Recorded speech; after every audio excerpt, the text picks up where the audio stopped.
105.3 Radio Bandera, inyong maaasahan sa news and public service. Ito ang bagong radyo ng sambayanang Pilipino. Radyo Bandera. Tahanan ng mga balitang totoo, musikang bago at may serbisyo publikong taos sa puso. 105.3 Radio Bandera. Iwawagayway ang bandera ng balayang pamamahayag. Oras Pilipinas, ganap na pong alas 8:30 ng umaga.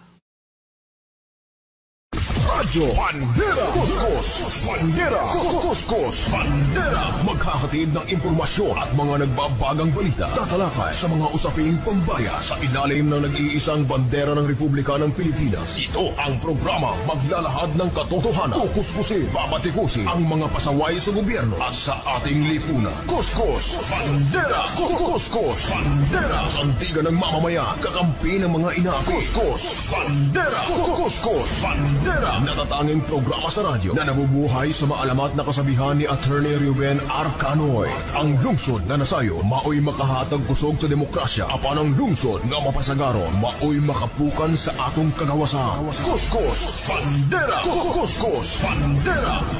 At ngayon, narito ang inyong anchorman.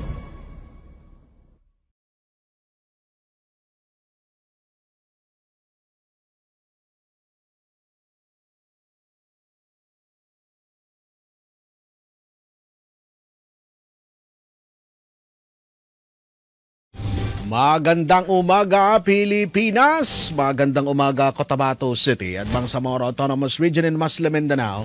Ngayon po ay araw na po tayo ng Wednesday, araw na po ng Miyerkules, 28 na po sa buwan ng Mayo 2025. Muling sumasa inyo ang mga balita mula ho dito sa Cotabato City, Maguindanao, at iba pang bahagi ng Central Mindanao. Ihatid po namin ng live mula dito sa Bandera News Center sa lungsod ng Cotabato. Sabayan din po tayong napapanood sa inyong telebisyon sa Bandera News TV, Channel 33 at Channel 4 ng Maguindanao Sky Cable.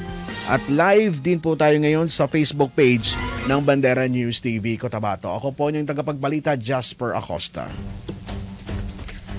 At narito na ang ating mga balita sa umagang ito ng Wednesday. Tinungo ng lokal na pamahalaan ng Cotabato City ang mga terminal na mga pampaserong van sa lungsod na matatagpuan sa kahabaan ng Joselim Street, Cotabato City. Kahapon po yan, May 27. At ipinasara ang 8 ng mga itong sinasabi ng mga 8 taon na hindi nakapag-renew ng kanilang business permit at wala rin prangkisa itong mga pampaserong van dyan sa may bahagi ng Joselim Street sa Cotabato City. Kaya ito yung mga kadahilanan na ipinasara ng Business Permit and Licensing Office o ng City Licensing Office, kasama po ang PNP at ang City Public Safety Office kahapon. Hindi sila nabigyan ng permit ng lokal na pamahalaan at wala rin permit mula sa sangguniang panglungsod sa mga rota nito papunta ng iba't ibang mga probinsya at mga lungsod. Kaya minabuti ng lokal na pamahalaan na ipasara muna ito hanggat hindi pa sila nakaka-comply ng mga kinakailangang requirements.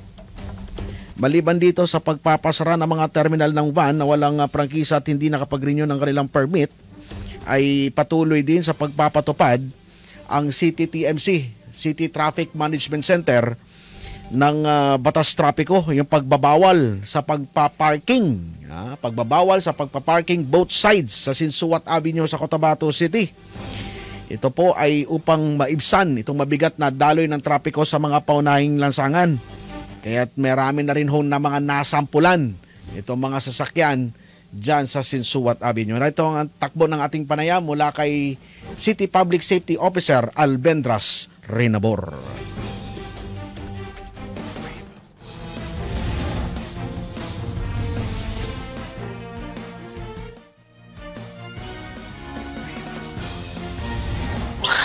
Ganito po, ang leading agency na nag-operate is yung BPLO, Business Permit and Licensing Office. Kasi natuklasan na matagal na nag-operate na parang walang prangkisa dahil 8 taon na hindi sila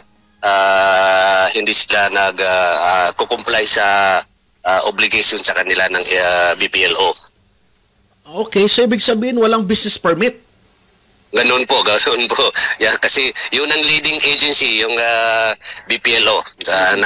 Nag-implement lang tayo kasama natin ng kapulisan at saka TMC. So ang lead agency ay ang licensing office together with the PNP and the City Public Safety para sa security.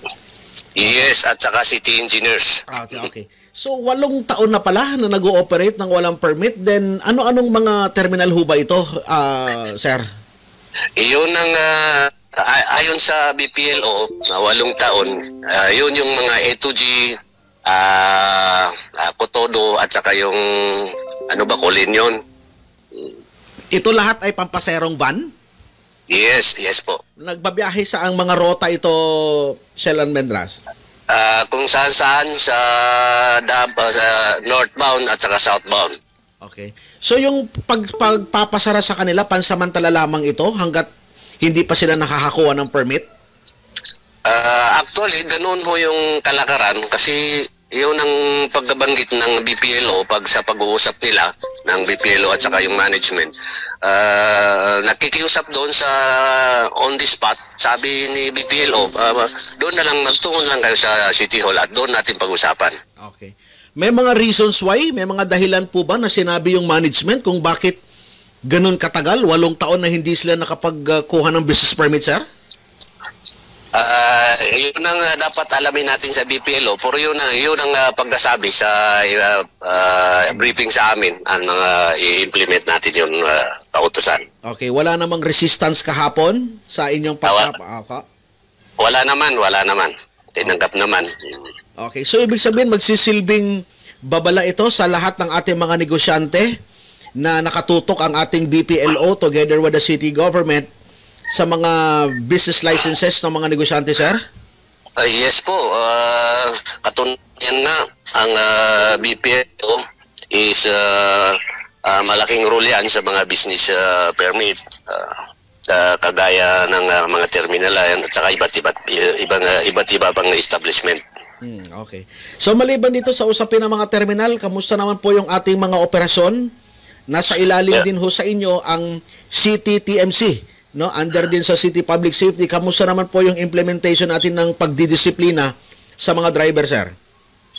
Yun nga, kasabay ng pagsasara na yun, yung operation namin sa mga illegal terminal, yung illegal parking, tuloy-tuloy na ang operation namin kasi bukod sa paalala sa ordinance at saka executive order na matagal na natin ito pinipikit mata natin ang kababayan natin. Pero ngayon, panahon na-implement natin maigi yung ordinance, city ordinance at saka yung executive order.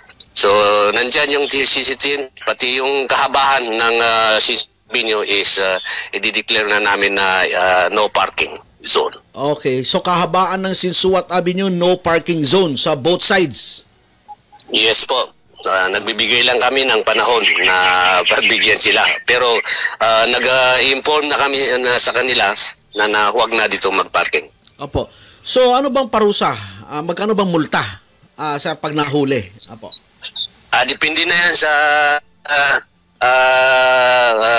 enforcer na makakaakto sa pangyayari. Doon na magdidepende. Apo, ano bang karaniwan, base sa inyong experience, anong mga karaniwang violation ng ating mga motorista? Yung illegal parking, illegal terminal, tsaka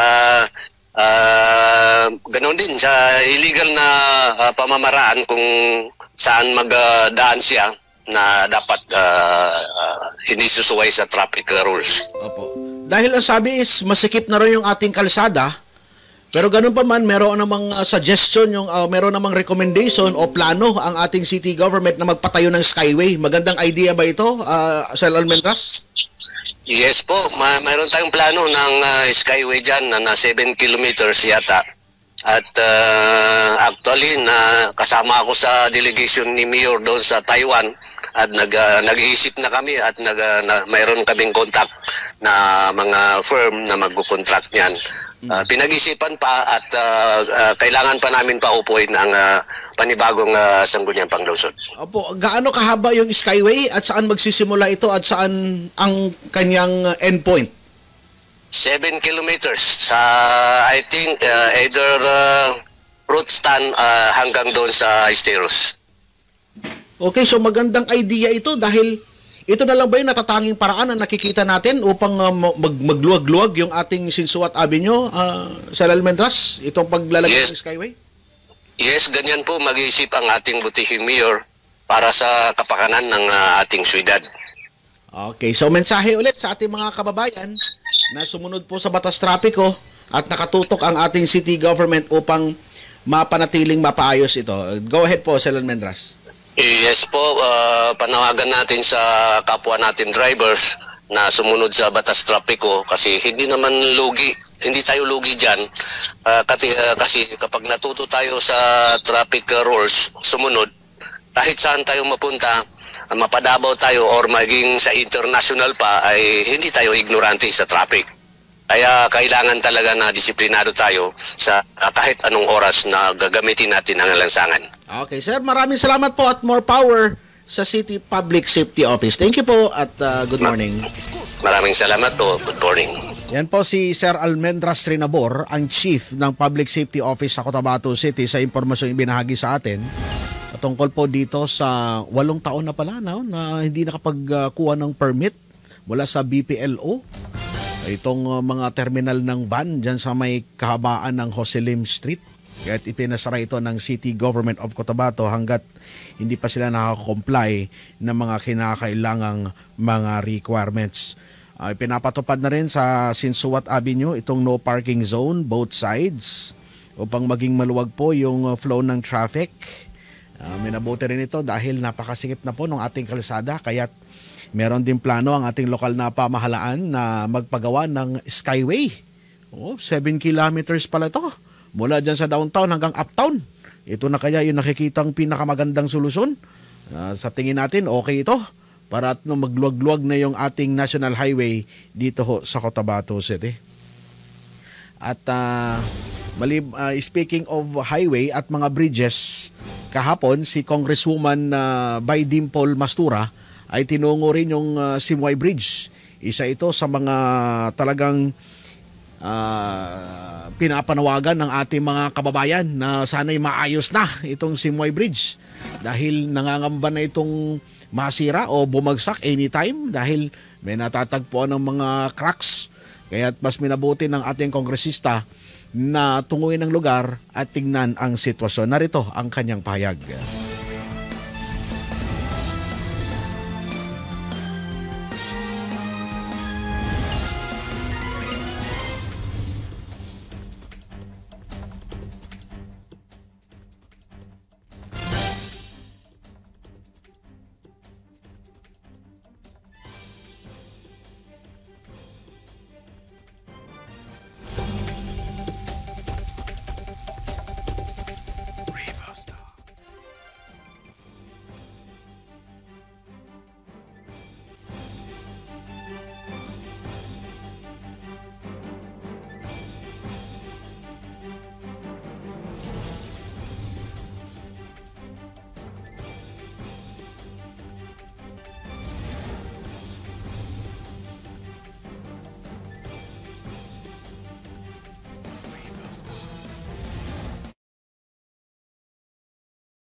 Unang-una po sa lahat ang aking pagbati na Assalamualaikum warahmatullahi ta'ala wa barakatuhu. Greetings of peace sa lahat ng ating mga kababayan dito po sa aking distrito, Maguindanao del Norte with Cotabato City. Andito nga po tayo ngayon sa Simoy Bridge dahil kamakailan nga po ay nag-cause ng mga delay and traffic sa ating mga kababayan. Ngunit kung makikita nyo po ngayon, tapos na po yung ating mga repair na ginawa po dito sa mga pier or poste ng Simoy Bridge. So, inshallah, magkakaroon na rin po tayo ng detour or alternate route po para naman po pag natapos na po itong alternate route po natin ay masisimulan na po talaga totally repair ang ating Simoy Bridge. At hindi lamang po dito sa Simoy Bridge, no, galing din po ako sa Makagiling Bridge na kung saan ay magkakaroon na rin po ng widening of that bridge po dyan sa Makagiling. At meron din po sa Sultan Mastura ang ating Balat Bridge na meron din po tayong proyektong widening. At hindi lamang po dyan, meron din po sa Municipality of Parang, Municipality of Sultan Mastura at sa bayan ng Dato Udin Sinswat, na kung saan inshallah lahat po ng mga bridges po dito sa ating distritong Maguindanao del Norte ay masisimulan na po ang repair. Ang napag-usapan po namin ng ating mga kaibigan po sa National, of course, ang aking pasasalamat din po sa ating Regional Director ng DPWH-12 na si Bapa RD Basir Ibrahim, na kung saan ay napag-usapan nga po namin ng sana po, inshallah, ASAP po ang magagawa po ang repair dito sa Simoy Bridge. Sa Simoy Bridge po ay actually itong Quick Response Fund po, itong mga ginawang repairs po sa ngayon. Ngunit ang ating, inshallah, may pinaplano rin po tayong parallel bridge na kung saan aabutin nga po ng nasa 280 million, I think, opo, nasa ganung budget po, no? At sisimulan na rin po natin yung ating detour or alternate route po na gagawin dito po sa Simoy Bridge. Dahil inshallah kung matatapos po ay masisimulan po itong detour or alternate route po natin, ay sisimulan na po ang totally repair ng Simoy Bridge po.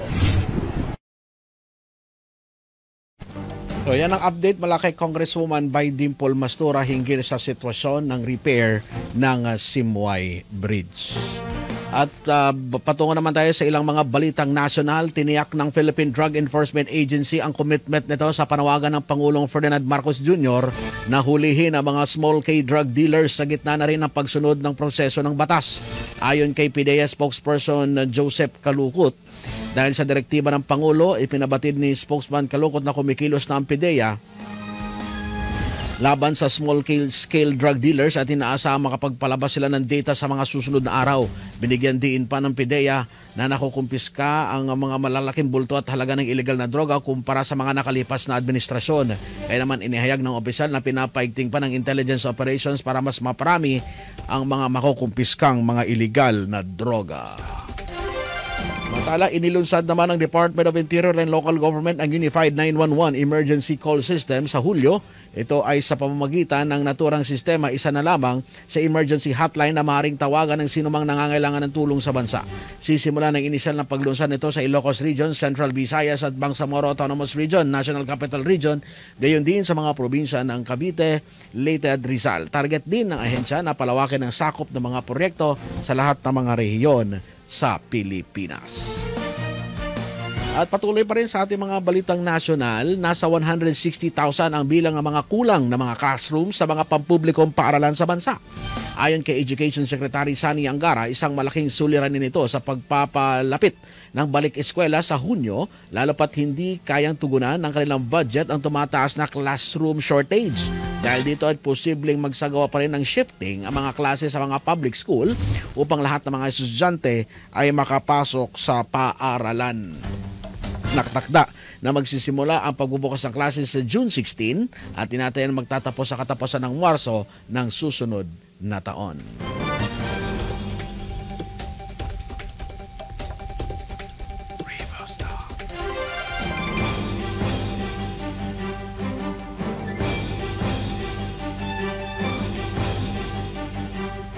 Samantala, ibinunyag naman ng Department of Education na papalo sa 3 milyong estudyante ang nangangailangan ng tutorial program. Ito ay kasunod ng inilabas na datos ng Philippine Statistics Authority na nasa 5.58 million ng mga high school graduates ang functionally illiterate o may problema sa pag-intindi at pag-comprehend. Ayon kay Education Undersecretary Gina Godong, nagkaroon ng gap sa pagkatuto ng mga estudyante kapag hindi ito naabot ang inaasahang matutunan nito. Aminado rin ng mga opisyal na mahaba pa ang tatahakin upang matulungan ang mga mag-aaral kaugnay sa nasabing usapin. Dahil dito ay nilunsad ng DepEd ang Academic Recovery and Learning Program at bahagi nito ang libreng tutorial session na hindi bababa sa 3 milyong estudyante na nahihirapan sa functional literacy. Sakop ng inisyatiba ang reading ng math para sa grade 1 hanggang grade 10 at science para sa grade 3 hanggang grade 10. Magsisimula ang assessment sa June 16 upang matukoy kung sino-sino ang mga estudyante na nangangailangan ng tulong. Ganap na pong 8:50 ng umaga. Dito po nagtatapos ang ating palatuntunan ngayong umaga po ng Wednesday, March 28. Sana po natin mga reporters, cameraman at technical side Ricky Madamba. Ako po yung tagapagbalita, Jasper Acosta, na nag-iwan sa inyo na magandang umaga po sa inyong lahat. 105.3 Radio Bandera, Cotabato City. Inakarespetado sa news and current affairs. Ito ang bagong radyo ng sambayanang Pilipino. Radyo Bandera. Tahanan ng mga balitang totoo, musikang bago at may serbisyo publikong taos sa puso. 105.3 Radio Bandera. Iwawagayway ang bandera ng balay.